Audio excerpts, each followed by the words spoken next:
പശ്ചിമേഷ്യയെ അശാന്തമായി തുടരുകയാണ്. ട്രംപിന്റെ പ്രഖ്യാപനം പാഴ്വാക്കായി. ഇറാൻ ആണവ കേന്ദ്രത്തിൽ ആക്രമണം നടത്തി ഇസ്രയേൽ എന്ന പ്രധാനപ്പെട്ട വാർത്ത കൂടി വരികയാണ്. ഹോർമുസ് ഇതിനിടയിൽ അടച്ചതായി ഇറാൻ പ്രഖ്യാപിക്കുകയും ചെയ്തു. അമേരിക്കയുടെയും ഇസ്രയേലിന്റെയും വ്യാപാര കേന്ദ്രങ്ങൾ ആക്രമിക്കുമെന്നാണ് മുന്നറിയിപ്പ്. അബുദാബിയിൽ വീണ്ടും ഇറാന്റെ മിസൈൽ ആക്രമണവും ഉണ്ടാകുന്നുണ്ട്. ഓഹരി വിപണികൾ കൂപ്പുകുത്തുകയാണ്. ക്രൂഡ് ഓയിൽ വില $100 പിന്നിടുകയും ചെയ്തു. അങ്ങനെ പശ്ചിമേഷ്യയിലെ അശാന്തി ലോകരാജ്യങ്ങളെ ആകെ തന്നെ ബാധിക്കുന്ന അവസ്ഥയിലേക്ക് കിടക്കുന്നു എന്നാണ് സാഹചര്യം. എന്താണെന്ന് നോക്കാം. നമുക്ക് വിനോദ് ചേരുന്നു. വിനോദ്, ഏറ്റവും പുതിയ വാർത്ത, ഇറാൻ തന്ത്രപ്രധാനമായ ഗൾഫ് മേഖലകളിലേക്ക് വീണ്ടും ആക്രമണം നടത്തുന്നു എന്നതാണ് സാഹചര്യം. മലയാളികൾക്കുള്ള മേഖലയാണ്. എന്താണ് ഇത് സംബന്ധിച്ച പുതിയ വിശദാംശങ്ങൾ?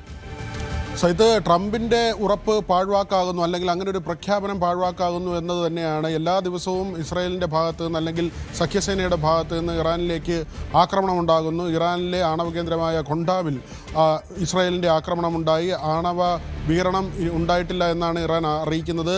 ആളപായമോ കാര്യമായ നാശനഷ്ടമോ ഇല്ല എന്ന് പറയുന്നു. ഊർജ്ജ കേന്ദ്രങ്ങൾ ആക്രമിക്കില്ല എന്ന് ട്രംപ് പറയുമ്പോൾ ആക്രമണമുണ്ടായതാകട്ടെ ഈ അണ്വായുധ കേന്ദ്രത്തിലേക്കാണ്, അല്ലെങ്കിൽ അവരുടെ യുറേനിയം സമ്പുഷ്ടീകരണം നടക്കുന്ന കേന്ദ്രത്തിലേക്കാണ്. അണ്വായുധമാണോ അല്ലയോ എന്ന കാര്യത്തിലൊക്കെ തർക്കം നിൽക്കുന്നുണ്ട്. തങ്ങൾ അങ്ങനെ അണ്വായുധം നിർമ്മിക്കുന്നില്ല, ഊർജ്ജാവശ്യത്തിന് വേണ്ടിയുള്ള യുറേനിയം സമ്പുഷ്ടീകരണം എന്ന വിശദീകരണമൊക്കെയാണ് ഇതുവരെ ഇറാൻ നൽകിയത്. ഏതായിരുന്നാലും ഇറാനിലേക്ക് ആക്രമണം നടത്തുമ്പോൾ ഹോർമുസ് പൂർണ്ണമായി അടച്ചുകൊണ്ടുള്ള ഒരു നടപടിയിലേക്ക് ഇറാൻ പോകുന്നു. ചൈനീസ് കപ്പൽ പോലും തടയുന്ന നിലയിലേക്ക് പോവുകയാണ്. അതായത് ചൈന ഇതുവരെ ഇറാനെ പിന്തുണയ്ക്കുന്നൊരു നിലപാടാണ് സ്വീകരിച്ചത്. പക്ഷേ 2 എണ്ണക്കപ്പലുകൾ, അത് ചൈനീസ് കമ്പനിയുടെ പേരിലുള്ളതാണ്, ആ 2 കപ്പലുകളും തടഞ്ഞിടുന്ന നിലയിലേക്ക് പോകുന്നു. മാത്രമല്ല അവിടെ ഒരു പിരിവ്, നേരത്തെ ഒരു ചുങ്കപ്പിരിവ് എന്ന നിലയ്ക്ക് തന്നെയാണ് 18 കോടി രൂപയാണ് ഓരോ കപ്പലിൽ നിന്നും ഈടാക്കാൻ നേരത്തെ തീരുമാനിച്ചിരുന്നത്. അത് കൂടുതൽ കടുപ്പിക്കാനുള്ള നടപടികളിലേക്ക് പോകുന്നു.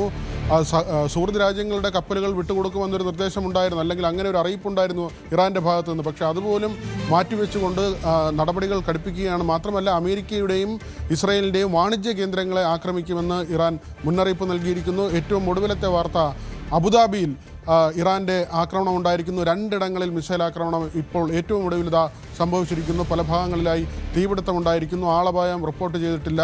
കുവൈറ്റ് ആകട്ടെ 2 തുറമുഖങ്ങൾ പൂർണ്ണമായും അതിൻ്റെ പ്രവർത്തനങ്ങൾ അവസാനിപ്പിച്ചിരിക്കുന്നു. ഇതിലൊന്ന് ചൈനീസ് നിക്ഷേപമുള്ള തുറമുഖമാണ്, വലിയ തോതിൽ എണ്ണ കയറ്റുമതി ചെയ്യുന്ന ഇടമാണ്. ഈ 2 ഇടങ്ങളിലും ഏറ്റവും ഒടുവിൽ ഇറാൻ്റെ ആക്രമണം ഉണ്ടായതിനെ തുടർന്നാണ് ഈ 2 തുറമുഖങ്ങളും കുവൈറ്റ് അടച്ചിട്ടത്. ഈ തരത്തിൽ വലിയ പ്രതിസന്ധിയിലേക്കാണ് കാര്യങ്ങൾ പോകുന്നത്.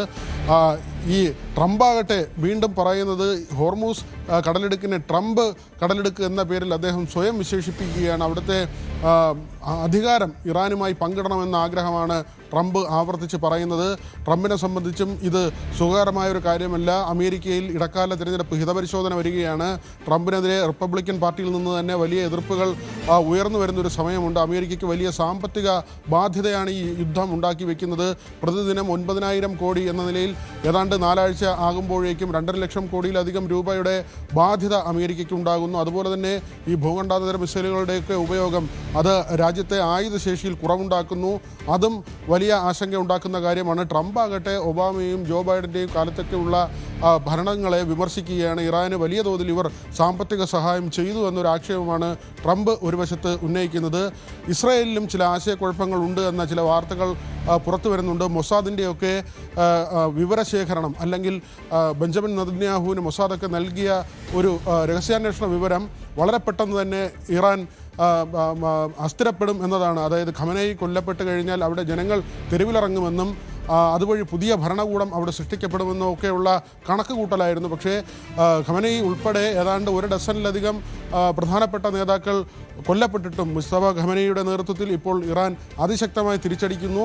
അത് ഈ സഖ്യസേനകളെ മാത്രമല്ല, ഗൾഫിലെ മറ്റ് രാജ്യങ്ങളെ, അമേരിക്കയ്ക്ക് യുദ്ധത്താവളങ്ങൾ കൊടുത്ത മുഴുവൻ രാജ്യങ്ങളെയും ആക്രമിക്കുന്നു. ട്രംപ് ആകട്ടെ ഇപ്പോൾ നാറ്റോയ്ക്ക് ഒരു മുന്നറിയിപ്പ് നൽകിയിരിക്കുകയാണ്. 32ഓളം രാജ്യങ്ങൾ അടങ്ങിയ ഒരു സഖ്യമാണ് നാറ്റോ. നാറ്റോ ഈ യുദ്ധത്തിൽ അമേരിക്കയും ഇസ്രായേലിനെയും കാര്യമായി പിന്തുണയ്ക്കുന്നില്ല. അതുകൊണ്ട് തന്നെ നാറ്റോയ്ക്കുള്ള സാമ്പത്തിക സഹായം തടയുമെന്ന ഒരു മുന്നറിയിപ്പാണ് ട്രംപ് നൽകിയിട്ടുള്ളത്.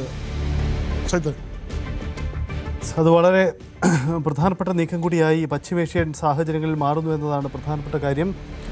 വിനോദ്, ഈ പശ്ചിമേഷ്യയിലെ അശാന്തി ലോകരാജ്യങ്ങളെ വലിയ രീതിയിൽ ബാധിക്കുന്ന അവസ്ഥയാണ്. ഇന്നലെയാണ് നമ്മുടെ പ്രധാനമന്ത്രി മുഖ്യമന്ത്രിമാരെ വിളിച്ചുകൊണ്ട് രാജ്യത്തിൻ്റെ ഇപ്പോഴത്തെ അവസ്ഥ സംബന്ധിച്ചൊരു വ്യക്തത വരുത്തുന്നത്.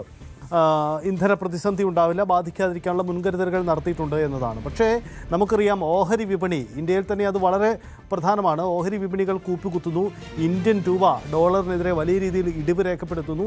ഇത്തരത്തിലുള്ള പ്രതിസന്ധികൾ തുടരുകയാണല്ലോ.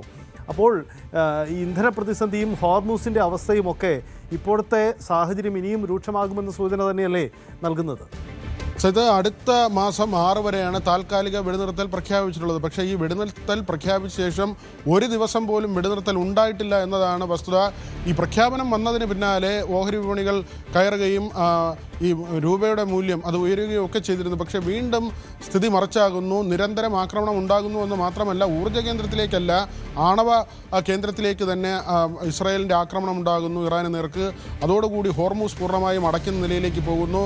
കപ്പലുകളുടെ യാത്ര ഒരു കാരണവശാലും സുഗമമാകില്ല എന്ന വിലയിരുത്തലിലേക്ക് വരുമ്പോഴാണ് ഈ തരത്തിൽ ഓഹരി വിപണികൾ വീഴുന്നത്. അത് രാജ്യത്തെ മാത്രമല്ല, US ഓഹരി വിപണികൾ ഉൾപ്പെടെ വലിയ തകർച്ചയിലേക്കാണ് പോകുന്നത്.